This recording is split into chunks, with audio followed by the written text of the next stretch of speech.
Okay. So I think the face which you very often see, one of the person who is associated with sugar fit from the time we started, and the girl power behind the sugar fit juice, Dr. Lakshmi. Dr. Lakshmi is a unique combination of Ayurveda, as well as she's a nutritionist and a very talented person, whom I personally know and where I adore a lot. I think, Lakshmi, thank you so much for joining us. Lakshmi has recently started her own Ayurveda clinic in Bangalore. All congratulations and all the very best for the new venture and the new innings. I'm sure you're going to shine here also. So, over to you. I'm not going to take much time. People are very excited to learn how the lab reports have to be read. And we also have the warriors with us. These warriors will be sharing their journey with us, how they have reversed their diabetes last month. They have given exceptional performance, and we want them to share their journey with you so that you can also learn from them. So over to you, Lakshmi. I'm going to remove myself from the spotlight. So good morning, everyone. How are you all?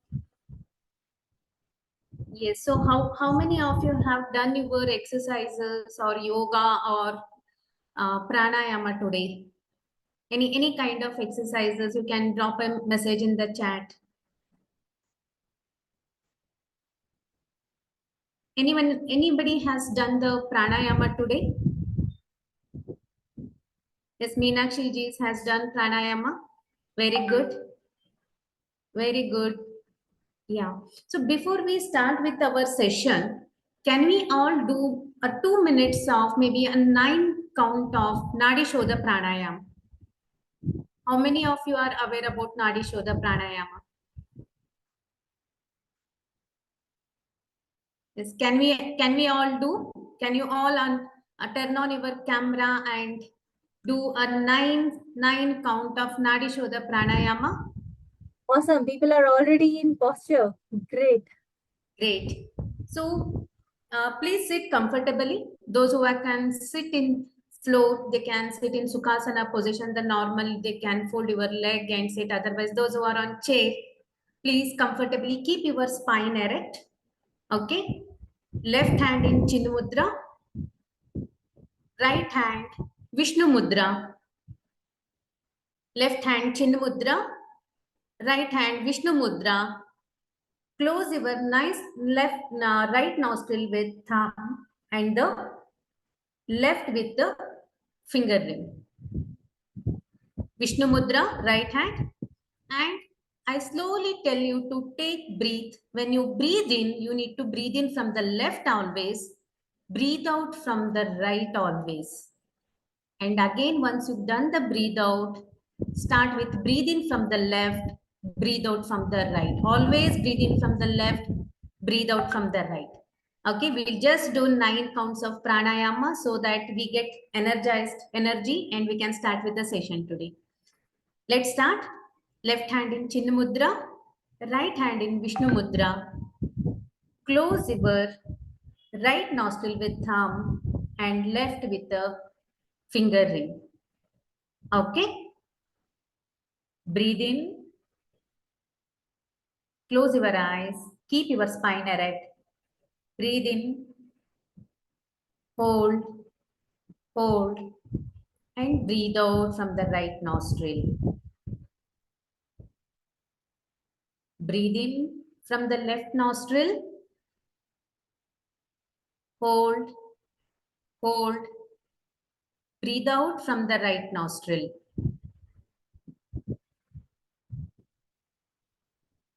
Breathe in from the left nostril.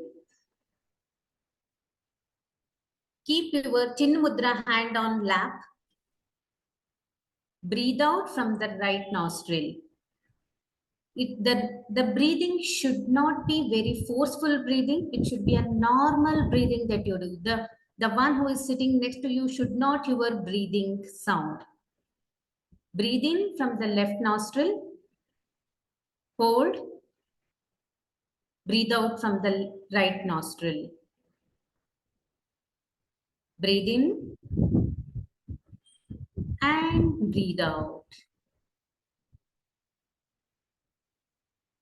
Breathe in, hold, and breathe out.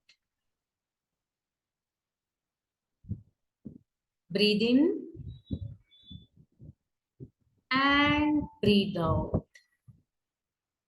Once you breathe in from the left, once you breathe out from the right, please release all the mudras, Chin Mudra and the Vishnu Mudra.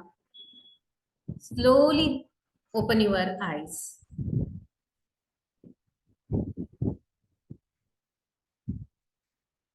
How was it? It was a short pranayama that we have taken. You need to practice it daily.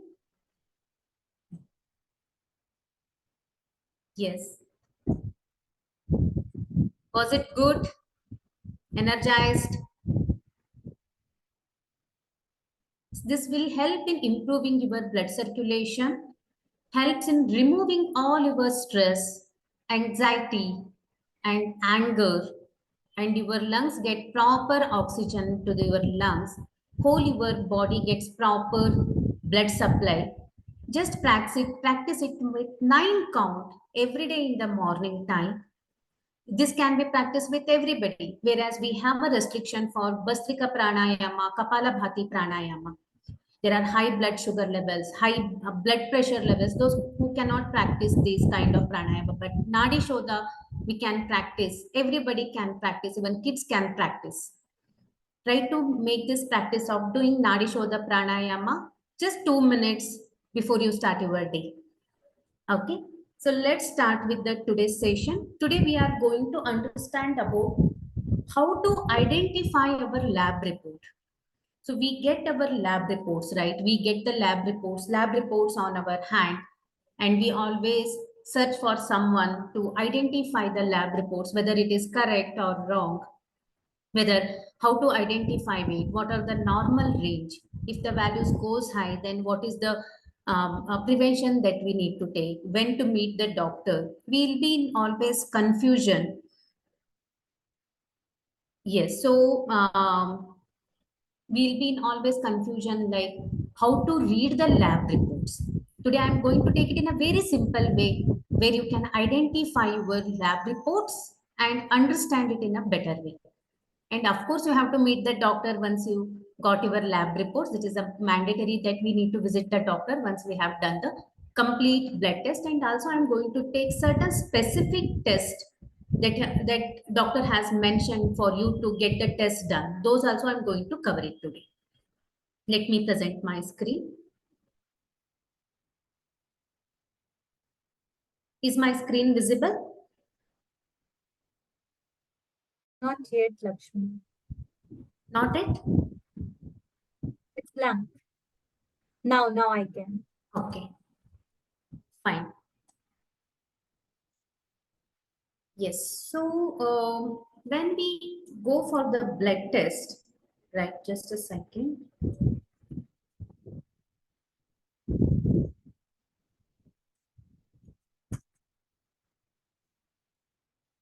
Yeah. So there are certain tests we do, and we ask them to collect the certain specimens, certain blood. There are certain blood tests which we performed in the plasma. There are some blood tests which required serum. There are some tests which required urine. There are some tests which require sputum, and there are some tests they use stool to test. Right. So today we are going to learn about certain amount of the plasma and serum and the urine test that commonly your doctor asks you to do. The sputum and stool test comes in a particular disease condition. Doctors will not ask you to get sputum test for everyone, stool test for everyone, right? But plasma, serum, and urine test the doctor will ask you to do when it comes to the master checkup. These are the main specimens. These are the main things that the phlebotomist will collect from you from the blood, and the urine test. Of course, they will give the container and ask you to store the urine and hand it over the phlebotomist. So we are going to learn about plasma, serum, and certain urine test and how to identify them. Okay. The complete hemogram, the first we see whenever we go for any blood test, the first page when we get, which is the complete hemogram, right? Hope everybody saw that complete hemogram test.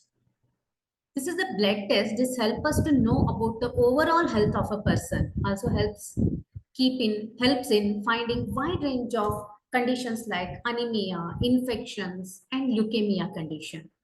Okay, this complete hemogram helps us to know about anemia condition. The complete blood test measures following parameters. It helps in identifying red blood cells, which carries your oxygen, white blood cells, which fights against the infection, hemoglobin, hematocrit, the size and volume of the red blood cells. That means how much your blood has the red blood cells count and what is the size and volume of that red blood cells. Platelet counts. This helps in the coagulations, right? Whenever you get any injury, any cut happens, within a fraction of second, maybe the within 4 minutes or within 3 minutes, the your bleeding will get stopped, right? So that platelet will help in controlling your bleeding, which help these are the cells in coagulations. The complete blood count test can show unusual increase and reductions in the counts that may again call for further more detailed testing. If it is the very increased level of red blood cells, very increased level of white blood cells, then doctor might suggest to go for certain advanced test in such condition. And complete hemogram help us to know about your nutrition level also. If you were anemic, if you are not properly taking any nutritious food, we can see fluctuation in these parameters.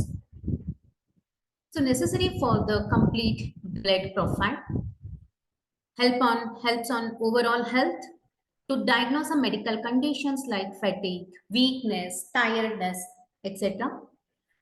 The anemic condition, what we call, these are the certain symptoms we get in anemia, fatigue, weakness, and tiredness.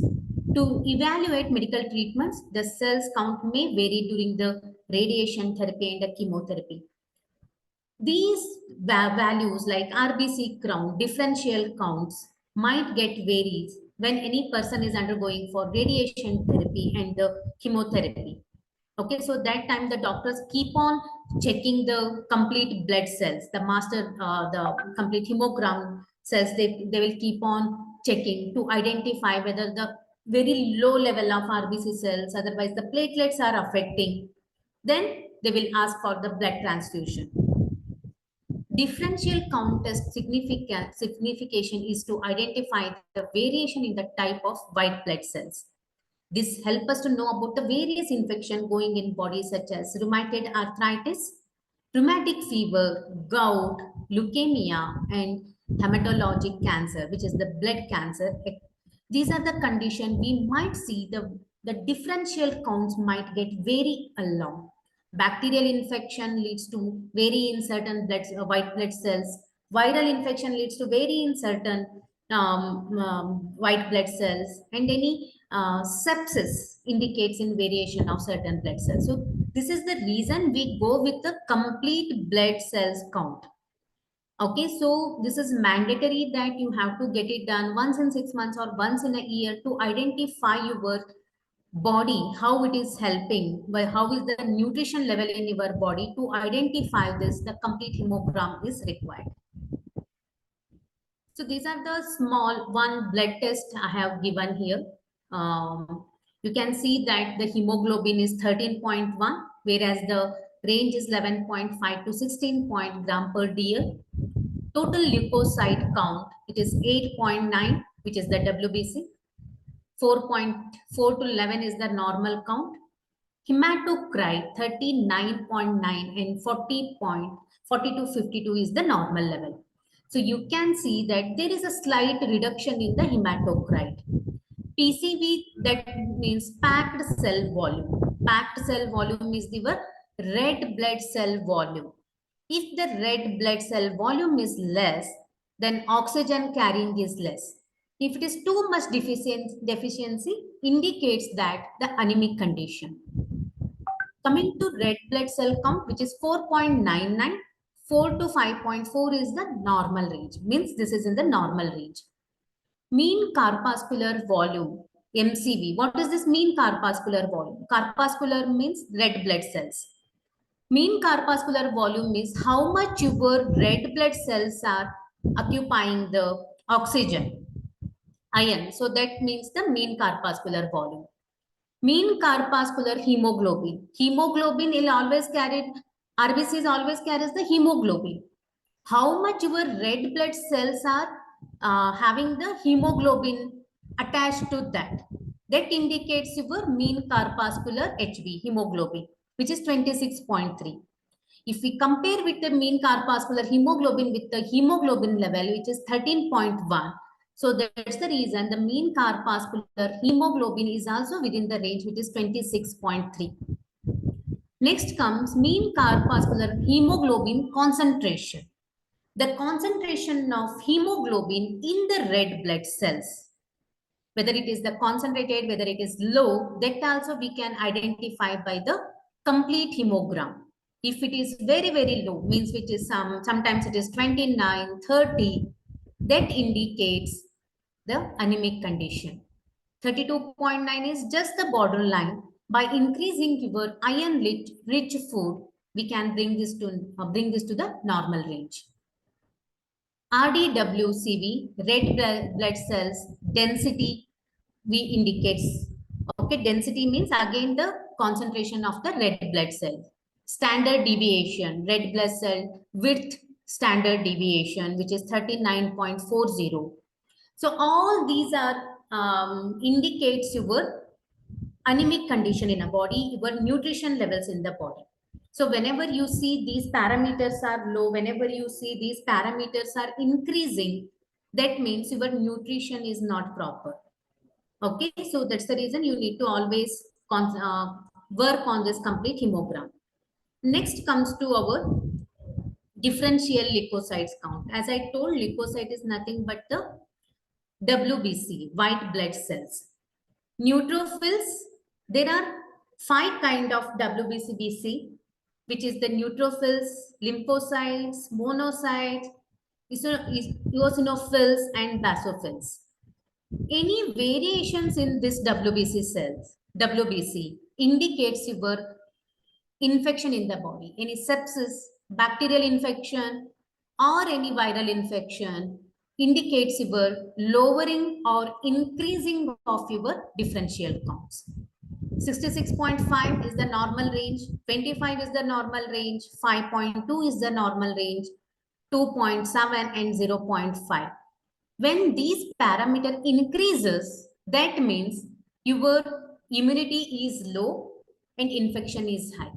So always when you get lab reports on your hand, you have to identify your overall nutrition of your body. So next,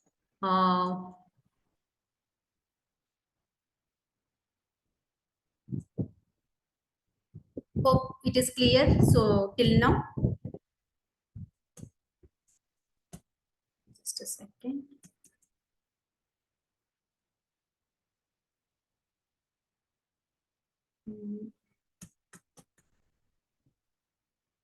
Neha, I think my system is stuck. Yeah, Lakshmi, can you hear me? Yeah, I can hear you. What happened? Sorry, I missed your voice in between. I'm not able to go to the next slide. Can you just unshare and reshare once again? Just a second.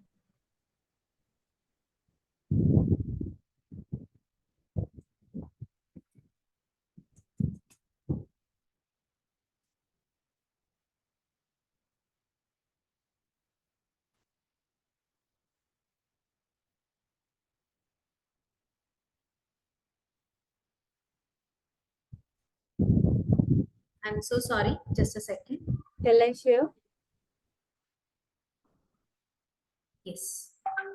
I'll just go with this slide only. So that, is this clear? Yeah, Lakshmi, बहुत छोटा है लेकिन we have to increase the, put it in the Zoom mode. Or you want me to share? Yeah. So next comes to the absolute leukocyte count. Again, it is the neutrophil and lymphocyte, which is the lymphatic system. Lymphatic system again works on our immunity in the body. right? So again we tell them that if your infection is more, the lymphocytes counts increases, the lymph cell counts increases. 5.9 to 2.23 is the again normal range. If it is increases or if it is decreases, that indicates the infection in the body is very high. If it is goes down, again the what we call the immunity in the body is too low. The next comes absolute monocyte count, absolute eosinophil count, absolute basophil count, platelet counts, MPV, ESR. Again, these all parameters we use to detect again the monocytes is the one cell which is carries the our red blood cells. Eosinophils again it helps in identifying your red blood cells, basophils, and platelet counts. If you everybody is aware, right? The platelet counts goes down. That indicates the dengue fever and all, and the infection is very high in the body, right? So ESR is again we can see that the ESR count is 20 here. Any kind of mild infection in your body, any kind of mild infection, maybe the if you have cough, if you have cold, if you have um, now what we call the toothache, if you have any arthritis condition, this ESR levels increases. Any hidden infection in the body also the ESR levels goes high. So that's the reason these are the tests we carry to identify your the complete blood test, whether it is in the normal range or is not in the normal range. The next comes to the diabetes screening. So this everyone is aware, right? So because your coach asks you to do this once in 3 months. Let's identify this. What is the diabetes screening? We all are aware about the HbA1c, fasting, and postprandial. Apart from this, we also have certain condition where we need to identify our insulin resistance in the body, right? So HbA1c, if it is less than 5.7 percentage, it is non-diabetic. Pre-diabetic, it is 5.7 to 6.4 percentage. Diabetic is greater than or equal to 6.5 percentage. Fasting blood sugar levels should be less than 100 mg per dl. Pre-diabetic is 100 to 126 mg per dl. And if it is more than 126 mg per dl, then it is the diabetic condition. Similar with the PPBS, PPBS means your postprandial sugar level should be always between 70 to 140 mg per dl. If it is like slightly on the borderline, 140, 160, 170, if it is less than 200, if it is fluctuating, then it is a pre-diabetes range. Diabetics is always like 200 mg per dl, but still, if your sugar levels are always consistently more than 160, more than 170, still that comes under your diabetic range. Fasting insulin, we try to understand what is your insulin production in the body. 3.8 mul per mu per ml milliliter normal for the non-diabetic. If it is then greater than 8, it is a pre-diabetic. That means the fasting insulin levels are high. Fasting insulin levels are high means your body has the insulin resistance. The insulin secretion is more, but your body is not able to absorb that insulin, to utilize that insulin to control your sugar levels. Then it comes to, if it is more than 10, again it is the diabetic. These are indicates the insulin levels in our body. The higher the insulin level indicates your insulin resistance. Similar with the postprandial insulin levels should be always between 5 mu per ml to 55 mu per ml. And again, another test, which is the OGTT, oral glucose tolerance test. If it is non-diabetic in the OGTT, there is two methods. One is the 75 grams of glucose will be given to you, and they will ask you to wait for 1.5 hours to 2 hours, and they get the blood sugar levels. If it is less than 140 mg per dl, that means you are non-diabetic. After introducing glucose level, glucose, concentrated glucose solution to you, and the values are like 140 to 199 mg per dl, that again indicates your pre-diabetic stage. More than 200 mg per dl, the 75 grams of The sugars, the concentrated sugar or glucose will be introduced to you, and they will ask you to wait for 2 hours and get the blood test done. In this test, if it is more than 200 mg per dl, then it is a diabetic stage. Next, come to GAD65, less than 5 units per ml, C-peptide. So we all heard about the C-peptide, but the GAD65 is the one which is very new to us. GAD65 and the C-peptide test are the differential diagnosis between type 1 and type 2 diabetes. Okay, so when the GAD65 should be less than 5 units per ml, but if it is increased, the GAD65 is increased, this is which is the hormone in our body, which is enzyme in our body, which increases, that indicates you are type 1 diabetic. Your pancreas not secreting enough insulin. So that comes under your type 1 diabetic. That comes under your LADA. That comes under MODI, maturity onset of diabetes in young. So these are the when the sugar levels are too much fluctuating. Then these tests usually do it in the younger age when diabetes is diagnosed with the very early age to understand whether it is the type 1 diabetic or type 2 diabetic. The doctor might suggest for the GAD65. Another one is the C-peptide. C-peptide is normal range is 0.5 to 2 ng per ml in the fasting, 2 to 4.5 ng per ml after meals. The C-peptide again indicates what is the concentration of insulin secretion from your pancreatic cells. If it is like 1, if it is like 0.5 to 1 also, still it indicates the gray zone. If it is 2, it should be between always 2 to 3. Okay, so then that indicates your insulin production is good. If it is like 1, if it is like very near to 0.5, 0.7, 0.9 or less than 0.5, that indicates your type 1 diabetic and your body requires the insulin from outside. Understood? The C-peptide levels always, we ask them to get it done to identify the insulin production from the pancreas.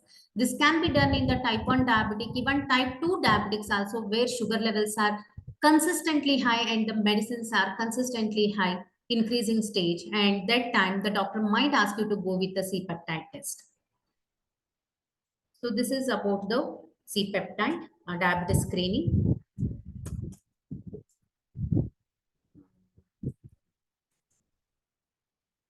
Yes. Yeah, next to diabetes screening, we are moving to the lipid profile. We all aware about the lipid profile test. Lipid profile is nothing but your cholesterol test. Total cholesterol, serum triglycerides level, serum HDL cholesterol, serum LDL cholesterol, serum VLDL cholesterol, total cholesterol, HDL cholesterol ratio, and LDL HDL cholesterol ratio, HDL LDL cholesterol ratio, and non-HDL cholesterol ratio. So these are the tests we doctor ask you to do to identify your health of your arteries. Is there any coagulation? Is there any clots in your arteries or veins which affects your blood circulation? So the too much high of the triglycerides level, consistent high of the triglycerides level might give clots to in your blood cells. Okay, so that's the reason it is required to maintain it within the normal range. The total cholesterol should be less than 200 always. Borderline is 200 to 239. Triglycerides level should be always less than 150. It is high means 200 to 499. Very high is more than 500. You have to visit the doctor to start with the medicines. Serum HDL cholesterol levels is the 40 to 60. The lower level of good cholesterol indicates that your lifestyle is not proper. The higher level of the HDL cholesterol indicates your heart is healthy, your blood circulation is good. Always target your HDL cholesterol should be always more than 40 or more than 45 or near to 50. The more the HDL cholesterol levels indicates your lifestyle that can be increased with the healthy nuts in your body and nuts in the diet and the exercise pattern. Okay, the serum LDL cholesterol should be always low. That should not mean that We have to maintain it very, very low. The normal range we need to maintain. If it is like too much low also, doctor will take it, consider it as there should not be too much low level of LDL cholesterol level as well. The next comes to significance of kidney function test. So kidney function test help us to identify, this test help us to know how well your kidney performing, how effectively kidney is removing waste from your body. Kidney test involve both blood test and 24-hour urine test also. What is this 24-hour urine test that we are going to discuss? The normal kidney test that we know is the blood test, right? The serum creatinine, which should be between 0.5 to 1. Uric acid level 8.2, which is very high. We can see that the normal range is 2.6 to 6, right? But the 8.2 is very high. When uric acid level increases, we start getting the pains in the lower joints. Lower joint, the finger joint, the lower joint, the wrist joint, elbow joint. Rheumatoid arthritis, osteoarthritis always starts from the bigger joints, whereas the gouty arthritis, GA, starts from the smaller joints. The first indication of gout, increase in the uric acid level, you will start getting pain in the big toe. When you start getting the pain in the big toe, that indicates your uric acid levels are increasing. Serum calcium, serum phosphorus, serum sodium, which should be 136 to 145. Serum phosphorus also 2.5 to 5. Calcium also between 8.6 to 10.3. Serum chloride, blood urea. Blood urea is less. That means the protein in the diet is not adequate. Even the uric acid levels are high, but you are not taking the good healthy protein in the diet. Blood urea nitrogen is 5.8. Burn creatinine ratio, and again another one comes the urea creatinine ratio. So these tests will be conducted from the blood test. We can see that there are certain serum tests, there are certain blood. Initially only I told there are two kinds of blood tests. One is the serum, another one is the plasma. All the kidney function tests they will perform in the serum test. Okay, 0.48 means the lower level of creatinine, which means the protein is not enough. But again, if we increase the protein, the uric acid goes high. Then how to maintain this? You have to avoid the food which are rich in purine. Okay, dal, red meat, this has to be avoided. And also another indication that 8.2 uric acid level, we also find when your water intake is not proper. When you are not drinking enough water, the uric acid levels goes high. Then time, even creatine levels also goes down. Okay, in work on your protein intake, which is the healthy protein, which is the natural vegetarian source of protein. Avoid taking the food which are high in purine, which is like red meat. Okay, always combine your non-veg with the vegetables so that you can maintain your purine levels in the body and reduce the uric acid level. Then, as I told, the another important test, which is the urine microalbuminuria. As you remember, before I start with the kidney profile test, I told about the 24 hours urine test, right? Urine microalbuminuria, this is the 24 hours urine test. The phlebotomist will give you the can and he will ask you to store your urine for 24 hours. From then, they will check the microalbuminuria, the albumin which is present in the, they analyze it from the microscope and check it. A microalbumin test is used to detect early signs of kidney damage in people who are at risk of developing kidney diseases. The optimal range should be less than 30 mcg per mg creatinine. If the range is between 30 to 300 mcg per mg creatinine, it is an early stages of kidney damage. It should be always less than 30. Okay, and GFR, glomerular filtration rate also. GFR test measures how well your kidney are filtering. The normal range has to be between 90 to 120 ml per minute per 1.73 m square. As age increases, this goes down. Okay, so the GFR level goes down as age increases. We cannot say 90 to 120 ml per minute for all the ages. As age increases, this goes down. Nothing to worry. If it is very, very low, please visit your nephrologist to identify the condition. 24-hour urine creatinine test also. One important test is the 24 hours creatinine levels, which is the 500 to 200 mg per dl. Significance of this test is to check kidney disease, kidney failure, late stage of muscular dystrophy. This 24 hours urine creatinine test is not only urine microalbuminuria is the blood test. Sorry, the urine 24-hour urine creatinine test is the urine collection test. This is not only performed in the kidney patient, otherwise the kidney parameters elevated. This is also performed in the cancerous patient also. If the cancer is very high progressive, then urine creatinine test will be performed to identify your muscular dystrophy. So these are the certain tests will doctor might recommend based on the condition. Next, come to the thyroid profile test. We all know about the thyroid profile test. In the thyroid also we get the free T3, free total T3, free T4, total T4, TSH and anti-TPO. When we are talking about, Lakshmi, sorry to interrupt, but when we are talking about the thyroid test today, I just want to highlight that today is the World's Thyroid Day. So please listen about it more carefully because I think that's a very common condition anyone has. You can Today continue is that. the World Thyroid Day, Yes. and yes, so this thyroid test, we will identify. There are two types of thyroid. One is the free T3, which is the free thyroid hormones, T3 hormones in the blood. Another one is the total T3, which is the combination of how much T3 hormones are there in our blood. Free T4, total T4, again free. The only the T4 and the total T4 is the one which is floating and one which is present in the blood together, which comes under the total T4. TSH is the thyroid stimulating hormone.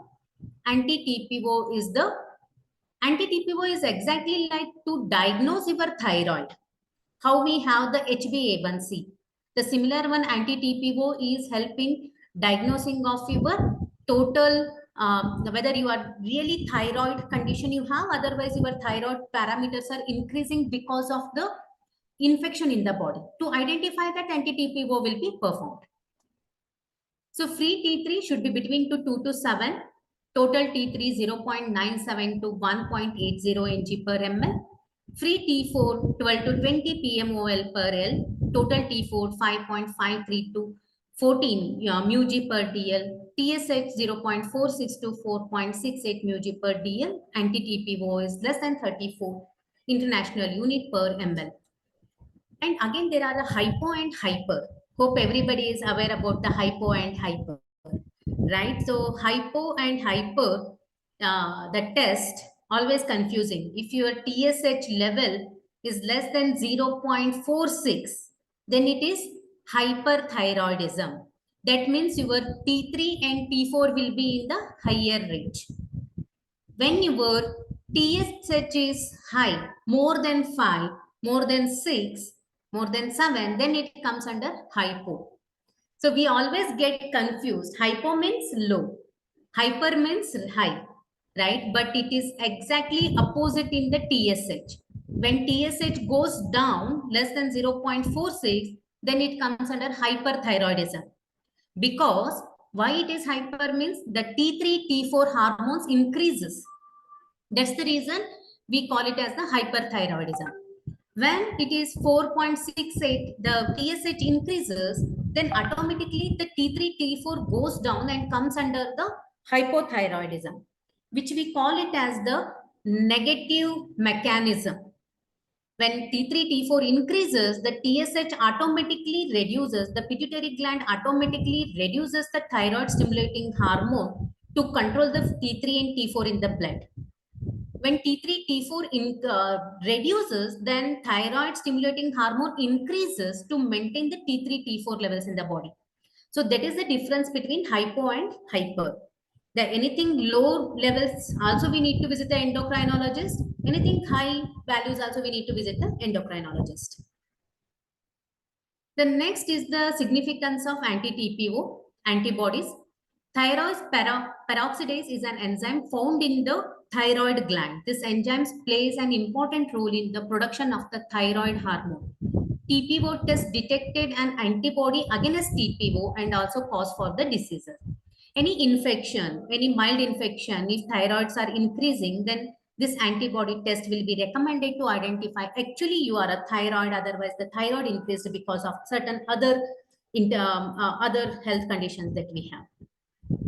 Next comes to the PCOS, the PCOD condition. There are again the LH hormone we use to detect, FSH hormones. Early follicular week, if you are getting, that means like within 5 days, the initial stage, if you are getting your blood test 1.6 to 15 IU per ml is the normal. Mid follicular week, your LH hormones will be 21.9 to 56.6. Luteal phase means your the last phase, the that time it was the 0.61 to 16.3 IU per ml. Post-menopausal stage, always LH increases. If it is 14.2 and to 15.3, if the LH hormone is increases, then there is a irregularities in the cycle. The similar way, if any of your age between 28 to 35 years of age, the LH hormone increases means you will get the irregularities in the cycle. Similarly, FSH, follicle stimulating hormone, early follicular week, which is the 1.4 to 9.9. Mid follicular week, it is a 6.2 to 14.2 IU per L. And luteal phase, it is the 1.1 to 9.2. And you were during the postmenopausal stage, even this FSH and LH hormone increases. That means complete cessation of the periods. The even during the PCOD also we can see these hormones increases. And the main important test for the women is the anti-Mullerian hormone, which is 2 to 6.8 ng per dl. If it increases, that indicates that PCOS is very high.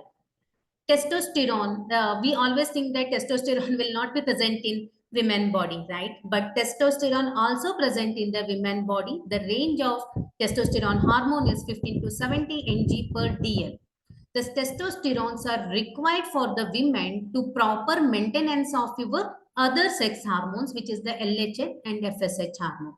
If it increases, the testosterone level increases, the first thing is you start getting the irregularities in the cycle, the unnatural growth of facial hairs, unnatural growth of your the body hair, darkening of the armpits, all this we will get when testosterone hormones are high. And we call it as the harshening of your throat. The voice also get very harsh voice that we get. This all call it as the erotism. When testosterone increases, we get it as the erotism. And significance of AMH. An AMH test is often used to check a woman's ability to produce eggs that can be fertilized for pregnancy. A woman's ovaries can make thousands of eggs during her childbearing years. The number declines as a woman gets older. AMH levels help show how many potential egg cells a woman has left. AMH always help us to identify what is the potential egg cells that you have. Next, vitamin test. I'm just taking few vitamin tests here. Tests are done to diagnose the specific vitamin deficiency. Vitamin B12 should be always between 211 to 912 pg per ml. Vitamin D 25 hydroxy 30 to 100 ng per ml. The lower level of vitamin B12 indicates the neuropathy condition where you start getting the tingling sensation on of your palm, hand, or feeling very letharginess, tiredness, and you get the body ache. Even same with the vitamin D also, body ache you will get. All this the vitamin deficiency that we observe. Okay, so there are some more important blood tests that we are going to discuss. C-reactive protein. C-peptide is different, C-reactive is different. C-reactive protein play an important role in monitoring of bacterial infection and inflammatory diseases in the body, such as rheumatoid arthritis or lupus and heart diseases. The normal less than 0.3 mg per dl is the normal level. Minor elevation is 0.3 to 1 mg per dl. It increases during your pregnancy, UTI, gingivitis, diabetes, and common cold. Moderate elevation is 1 to 10 mg per dl, which is the MI, myocardial infarction and pancreatitis, etc. More than 10 mg per dl causes in the acute bacterial infection. So then test for the patients who are in blood thinner, the patients who are taking acetylcholine and warfarin, which is the higher dosage of blood thinner, they have to do this PT-INR test. The PT should be 11 to 13.5 seconds. INR should be 0.8 to 1. INR of 2 to 3 is a therapeutic range for people who are taking acetylcholine and warfarin, which are the strongest dosage of your the warfarin, the blood thinner. INR for normal should be 0.8 to 1.1. INR for the person who are taking acetylcholine and warfarin, it should be 2 to 3. Then it comes to relation between hemoglobin and the HbA1c. Hemoglobin A1c test always linked to the red blood cells. When you are having anemia, the HbA1c increases. When you are having the low hemoglobin test, you cannot get the HbA1c on the right range. Okay, because the glucose in blood sticks to hemoglobin to form glycated hemoglobin. The high glucose levels in blood, more of your hemoglobin will be coated with glucose. Okay, the glucose sticks to hemoglobin for up to 120 days life of red blood cells.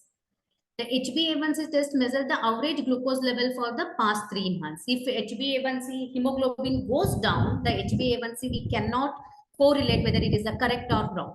And also we ask you to get the HbA1c test once in 3 months, right? Why we are asking to get the HbA1c test? The reason is glucose stick to hemoglobin for up to 120 days, right? So that's the reason when you are getting that test in 3 to 4 months, we will get the right idea of your HbA1c. So there is a study, one study shown that low levels of hemoglobin levels affects increase in the HbA1c level. The mild anemia has the little impact on HbA1c, whereas moderate to severe anemia has the major impact on increasing HbA1c level. Whenever you feel that the sudden increase in the HbA1c, sudden variation in the HbA1c, you need to identify the why the sugar levels are fluctuating. So these are the certain units, how to read them units.